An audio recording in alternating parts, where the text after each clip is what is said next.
Hello दोस्तों, स्वागत है आप सभी का। तो आज के वीडियो में डिस्कस करने वाले हैं कि किस तरीके से जो बचा हुआ टाइम है, 15 दिन के आसपास आपका टाइम है और उसके बाद आपका आईबीपीएस पीओ मेंस पेपर होना है। तो 15 दिन में किस तरीके से आप पढ़ाई करें कि आप स्कोर कर सकें और क्लियर कर सकें इस एग्ज़ाम को, ठीक है।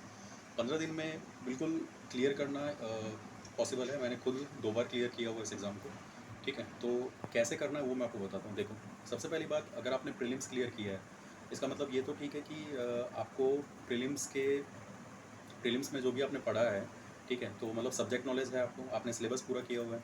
तो आप ये मान सकते हो, अगर प्रीलिम्स में आपसे पजल्स बन गए, मतलब पजल बनाने का आइडिया है आपके पास, ठीक है। मेंस में जो पजल आएंगे ऑफकोर्स लेंदी होते हैं, थोड़े से मुश्किल होते हैं, लेकिन आपको टाइम भी मिलता है वहाँ पे काफ़ी ज़्यादा। तो आप मतलब अगर आपका कॉन्सेप्ट क्लियर है तो आप वहाँ पे कर पाओगे पजल्स को, ठीक है। दूसरी बात, मेंस के एग्ज़ाम में ज़्यादा टारगेट नहीं करके चलना है मैथ और रीजनिंग को। मैथ और रीजनिंग क्या है कि इसमें आप ज़्यादा क्वेश्चन पहली बात बना भी नहीं पाओगे। अगर आपके 15 भी बन जाए मैथ्स में तो बहुत बड़ी बात है। जैसा कि लास्ट ईयर का पेपर अगर आपने देखा हो तो काफ़ी टफ था, मतलब एक क्वेश्चन हिलाना भी बहुत ज़्यादा मुश्किल बात थी उसमें, ठीक है। कट ऑफ भी इंडिविजुअल कट ऑफ बहुत कम गई थी उसमें।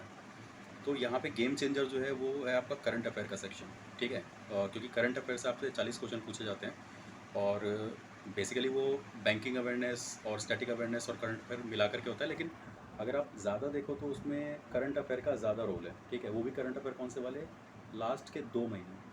मतलब अगर आपका पेपर अभी 5 नवंबर को होना है तो आप ये लगा लो कि अक्टूबर और सितंबर इन 2 से मैक्सिमम क्वेश्चन रहने वाले हैं। तो अगर आप सितंबर अक्टूबर इनको अच्छी तरीके से करके चले जाते हो तो आप करंट अफेयर में काफ़ी स्कोर हाई कर सकते हो, ठीक है ना।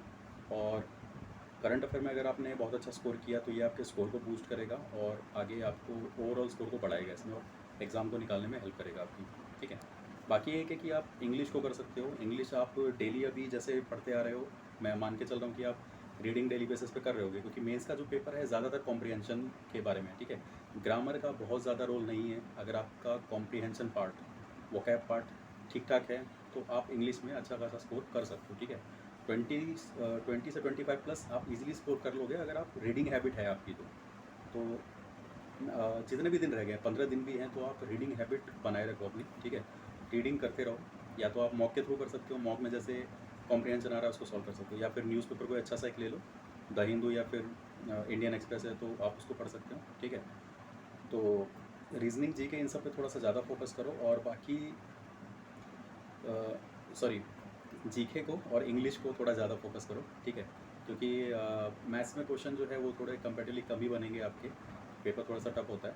लेकिन एक कम से कम मैं ये सजेस्ट ज़रूर करूँगा कि एक मॉक ज़रूर लगा लेना, मेंस का एक मॉक लगा करके जाना, जिससे कि आपको आइडिया हो कि पेपर आता कैसा है, किस लेवल का आता है, ठीक है। लेकिन जीके 2 महीने का बहुत अच्छी तरीके से करके जाओ, ये आपको काफ़ी हेल्प करेगा एग्ज़ाम के टाइम में, ठीक है। बाकी पढ़ते रहिए और मेहनत करते रहिए। All the best.